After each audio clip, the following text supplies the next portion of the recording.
अस्सलाम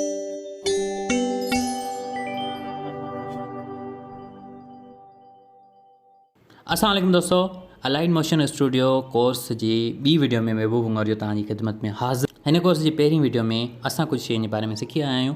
असां हिन कोर्स जी पहिरीं वीडियो जिते एंड कई हुई उतां खां शुरूआत कयूं था। सही, असां कलर एंड फिल ॻाल्हाए चुका हुआसीं। अॼु ॻाल्हाईंदासीं बॉर्डर एंड शेडो ते। गुज़िरियल वीडियो में जिते असां प्रोजेक्ट छॾियो हो उतां खां शुरूआत कयूं था। जेकॾहिं तव्हां गुज़िरियल वीडियो नाहे ॾिठी त मथे आई बटन में आई आहे, पहिरीं उहा वीडियो ॾिसो, उन खां पोइ तव्हां हीअ वीडियो ॾिसो। सही आहे। त हाणे असां बॉर्डर एंड शेडो ते ॻाल्हाईंदासीं। बॉर्डर एंड शेडो छा आहे बेसिकली? असल में हीअ वीडियो जेकी तव्हां ॾिसो पिया, हुन जो बैकग्राउंड ब्लैक आहे। फर्स्ट ऑफ ऑल असां हिन जो बैकग्राउंड चेंज कंदासीं। त सेटिंग जे बटन ते क्लिक कयो ऐं बैकग्राउंड ते क्लिक कयो, वाइट रखो, जीअं असां आसानी सां हिन जो बॉर्डर ऐं शेडो ॾिसी सघूं। सही। ऐं उन खां पोइ हिते असां हिन जो स्टॉक थोरी ॾियणु चाहियूं। मिसाल तौर हीअ स्टॉक तव्हां ॾिसी सघो था। जीअं मुंहिंजी अक्सर वीडियोज़ में तव्हां ॾिसंदा हूंदा त अहिड़ी स्टॉक हूंदी आहे, जीअं मतिलबु त इहो मोबाइल वारो फील ईंदो आहे। पर हिते तव्हां हिनखे ॾिसो, हिते एनिमेशन बि आहे, पर एनिमेशन जे बारे में मूं फ़िलहालु नाहे ॻाल्हायो। तव्हांखे सिर्फ़ु सिंपल शइ ॿुधाए थो वठां। हेठि बॉर्डर ते क्लिक कयो ऐं हिते तव्हां अंदरियूं बॉर्डर ॾियणु चाहियो त ॾेई सघो था। ओके। ऐं सेंटर आउटसाइड वारो बि आहे हिते आउटसाइड तव्हां ॾियणु चाहियो त ॾेई सघो था। हुनजो कलर ॿियो रखो। ओके। हीअ उनजे मथां मतिलबु बॉर्डर ईंदो ऐं हिनखे हेतिरो रखूं था। ओके। उन खां अलावा अञा टियों बॉर्डर बि आहे, जेके शेडो चइबो आहे। मतिलबु त हीअ शेडो हूंदो। शेडो तव्हांखे इहो मतिलबु त तव्हांजे ऑब्जेक्ट खे बैकग्राउंड खां, फोरग्राउंड खे बैकग्राउंड खां अलॻि करे बीहारण में मदद कंदो आहे। हेठि अल्फ़ा आहे, शेडो जी साइज़ आहे ऐं पोज़ीशन आहे। पोज़ीशन छा खे चइबो आहे? मतिलबु त जेकॾहिं तव्हांजी लाइटिंग मथां खां आहे त तव्हांजो शेडो हेठि हुअणु घुरिजे। सही। हाणे तव्हां पोज़ीशन चेंज करे सघो था। मिसाल तौरु हिन पासे अची वियो, जेकॾहिं हिन पासे आहे त हिन पासे अची वियो। ऐं उन खां अलावा हेठि हिते तव्हांखे ॿ ऑप्शन मिलंदा, एक्स एंड वाई जो वैल्यू जेकॾहिं तव्हां चेंज कंदो त हेठि मथे तव्हां करे सघो था। मिसाल तौरु हेठि अची वियो ऐं मथे अची वियो। नंढियूं नंढियूं शयूं जेके सिखणु इंतिहाई लाज़मी आहिनि। अल्फ़ा 0 आहे, अल्फ़ा खे घटाईंदासीं त शेडो बि घटी वेंदो। सही। ऐं साइज़ आहे, साइज़ शेडो जी वधाइणु चाहियो, घटाइणु चाहियो, घटाए सघो था, वधाए सघो था। मथे असां मेन शइ जेका शेडो हो उनजो शेप कहिड़ी तरह जो हुजे।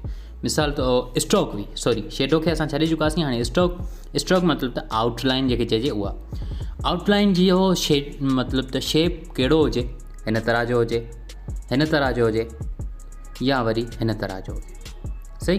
हाणे हिते जेकॾहिं चोरस को असां मिसाल तौरु रेक्टेंगल हिते डिज़ाइन कयूं था त उनजो शेडो असां, उनजी आउटलाइन असां उन तरह ठाहे सघूं था। पर हीअ हिकु फुल स्क्रीन में बीठल मीडिया आहे, इनखे थोरो नंढो करे असां हिनजी आउटलाइन तव्हांखे आउं ॾेखारे सघां थो त कहिड़ी ठहे थी। सही। इनखे मूं नंढो करे स्क्रीन में फिट कयो, जीअं हुनजो तव्हां आसानी सां ॾिसी सघो त शेप कीअं डिज़ाइन थींदो आहे। जीअं मिसाल तौरु हीअ हिकिड़ो हिन तरह जो शेप ठही वियो। सही। पर जेकॾहिं तव्हां हिनखे चोरस ठाहिणु चाहियो था त हाणे चोरस ठही वियो। हिते तव्हां हिनजी कुंडूं ग़ाइबु करे सघो था ऐं हिते तव्हां हिनजी कुंडनि खे मुकमल तौर ते रोटेट वारी शिकिल में करे सघो था ऐं हिते बिल्कुलु नोकीली कुंडूं ठाहे सघो था। स्टार्ट एंड छा आहे? स्टार्ट छा खे चइबो आहे, एंड छा खे चइबो आहे, उनजे बारे में असां एनिमेशन जे बारे में ॻाल्हाईंदासीं। उन वक़्तु असां हिनखे वधीक आसानी सां सम्झंदासीं। एनिमेशन छा आहे उनखे सम्झण जे लाइ तव्हां हिन वीडियो खे ॾिसंदा रहो। हुन वीडियो खे न बल्कि पूरे कोर्स खे ॾिसंदा रहो। उमेदु आहे तव्हां बॉर्डर ऐं शेडो सम्झी विया हूंदा। हाणे असां ॻाल्हाईंदासीं ब्लेडिंग ऐं ओपेसिटी जे बारे में। ब्लेडिंग छा खे चइबो आहे? फोटोशॉप में हिकिड़ो टूल ऐं काइनी मास्टर में बि इहो टूल तव्हां ॾिठो हूंदो त ब्लेडिंग मतिलबु त फोरग्राउंड ऐं बैकग्राउंड में ब्लेंड थी वञणु कंहिं बि शइ जो।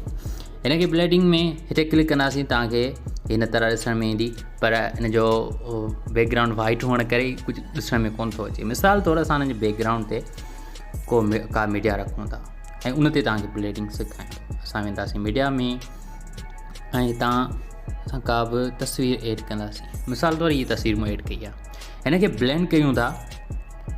हीअ बल्कि मूं फोरग्राउंड में ऐड कई आहे। हिनखे जेकॾहिं बैकग्राउंड में ऐड करिणो आहे त हितां खां हिनखे हेठि करे बैकग्राउंड में ऐड करे सघिजे थो। ब्लेंडिंग थियो पियो आहे त तव्हां ॾिसी सघो था त मतिलबु हीअ वीडियो ब्लेंड आहे ऐं हीअ हिन तरह ॾिसण में अचे पियो। ओके, इहो डार्कनेस वारो। पर जेकॾहिं तव्हां लाइटिंग वारो करणु चाहियो था त लाइटिंग वारो हिन तरह ॾिसण में ईंदो। ओके, सम्झ में अची वियो? मतिलबु त हिन वीडियो में जेका अखर लिखियल आहिनि उहे लाइट न आहे ऐं जेको तस्वीर आहे, जेको बैकग्राउंड आहे हिन वीडियो जो, उहो लाइट आहे त उन हिसाब सां तस्वीर जे मथां अचे पियो। सही, हिन जी ओपेसिटी तव्हां वधाए घटाए सघो था, हिते तव्हांखे कंट्रोल मिले थो। ऐं उनखां अलावा डिफरेंस में तव्हां मतिलबु त अञा वधीक हिनखे डिफरेंस तरीक़े सां करे सघो था। कलर आहे, कलर खां हेठि तव्हांखे मिले पियो मास्क में माना मुकमल ख़तमु थी वेंदो जेसि ताईं उहो आहे। जेकॾहिं तव्हां हिन अपोज़िट मास्क कयो था त जेका वीडियो जो मतिलबु सिर्फ़ु फ्रेम अचे पियो, बाक़ी कुझु बि ॾिसण में कोन पियो अचे, मतिलबु पूरी वीडियो गायब।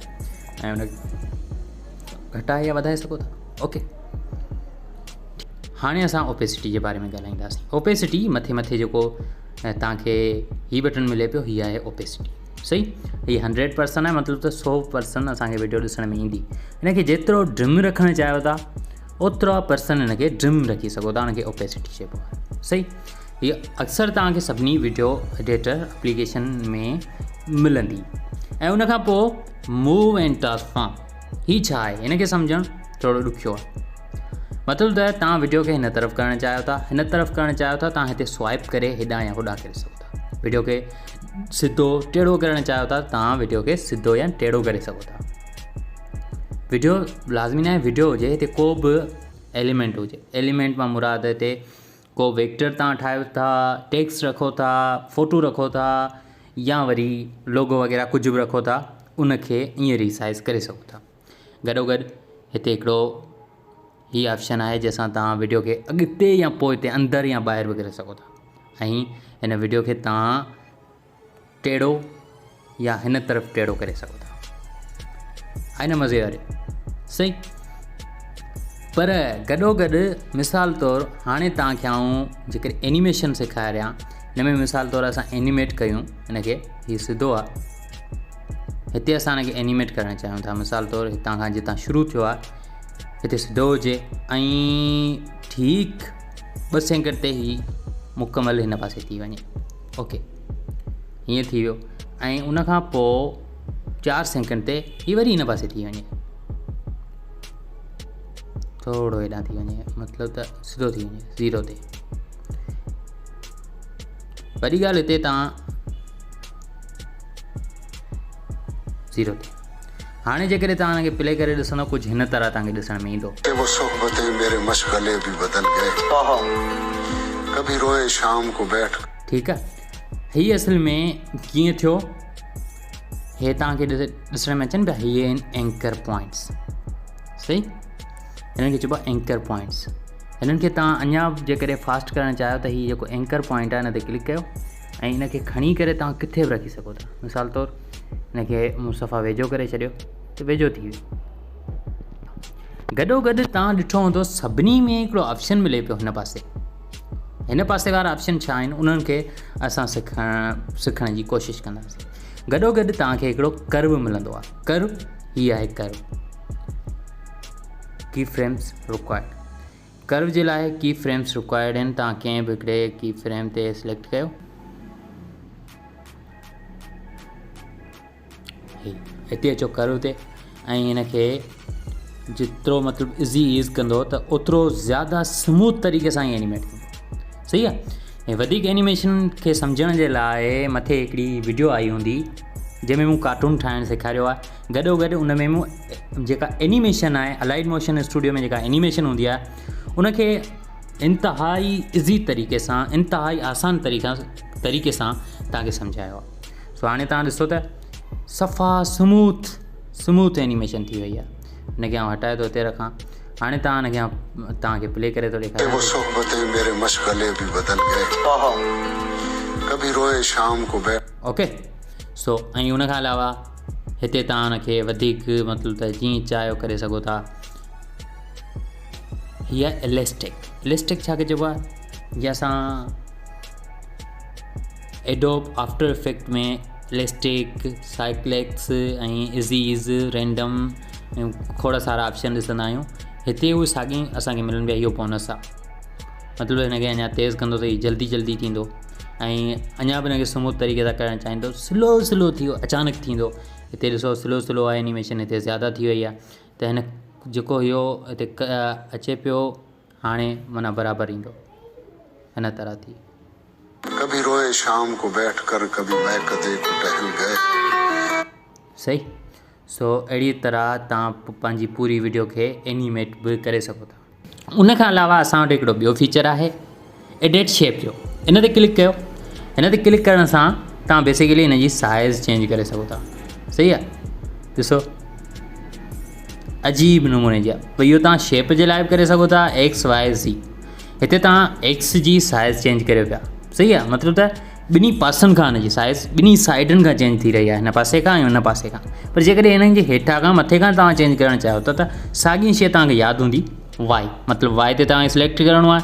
हेठियूं ते जेको 611 लिखियो पिया हिन ते सिलेक्ट करिणो आहे ऐं पोइ हेठां खां हिन जी साइज़ नंढी या वॾी करणु चाहियो करे सघो था। सही आहे। असल में वीडियो खे छिके मतिलबु ॿेड़ी बोड़ वीडियो जो माना खानो ख़राबु करे छॾे थी।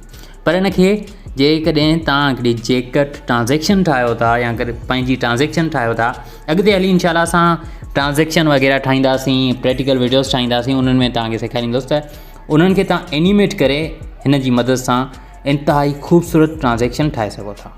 सही। उन खां पोइ आख़िरी फीचर असां वटि अचे पियो इफेक्ट्स जो। इफेक्ट्स खे ॾिसण जे लाइ तव्हांखे काफ़ी सारो टाइम लॻंदो, काफ़ी सारो। सो हिन वीडियो खे अॼु हिते पूरो था कयूं। उमेदु आहे तव्हांखे सम्झ में अची वई हूंदी। इफेक्ट्स जे बारे में सिखण जे लाइ सब्सक्राइब करे छॾियो। ईंदड़ वीडियो में तव्हांखे इफेक्ट्स ऐं गॾोगॾु ॿिया खोड़ सारा फीचर इफेक्ट्स, एड इफेक्ट्स में कहिड़ा इफेक्ट्स अचनि था ऐं हर हिकु इफेक्ट्स खे कीअं कंट्रोल कजे, सभु कुझु तव्हांखे ॿुधाईंदुसि। जुड़िया रहो। अल्लाह हाफ़िज़। Good by.